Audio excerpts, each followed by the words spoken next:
pandemic has made a big dent on an already fragile world economy. Millions have lost their jobs and livelihoods while billions have seen their incomes drop. The International Labour Organization has now come out with a report giving an estimate of the falls in income. As per the ILO, the income earned from work world over has dropped by an estimate 10.7%. This is a decline of about $3.5 trillion. The data given by the ILO is on a year-on-year basis from the months of January to September.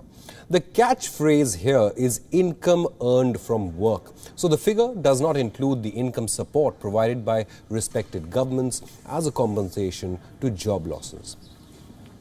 The worst hit from this downturn are workers in developing and emerging economies. The gap in fiscal stimulus provided by the government from high-income nations and low-income nations is to the tune of $900 billion. Director General of the ILO, Guy Ryder, says this difference could further widen the already existing inequalities. This fiscal stimulus gap is a big number, 982 billion. But let's put it into some perspective.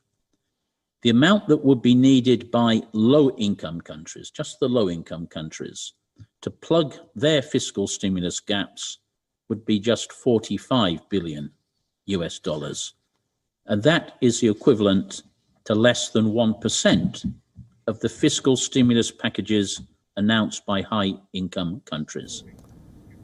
The fall in income from work has been accompanied by a loss in working hours as well. In the second quarter of 2020, working hours all over the globe saw a decline of 17.3%. This is a figure in comparison to the working hours recorded over the same duration last year. For the third quarter of 2020, working hour loss declined by 12.1%. Projections by the ILO don't paint a good picture for the future. For the final quarter of 2020, a decline of 8.6% in working hours is expected on a year-on-year basis.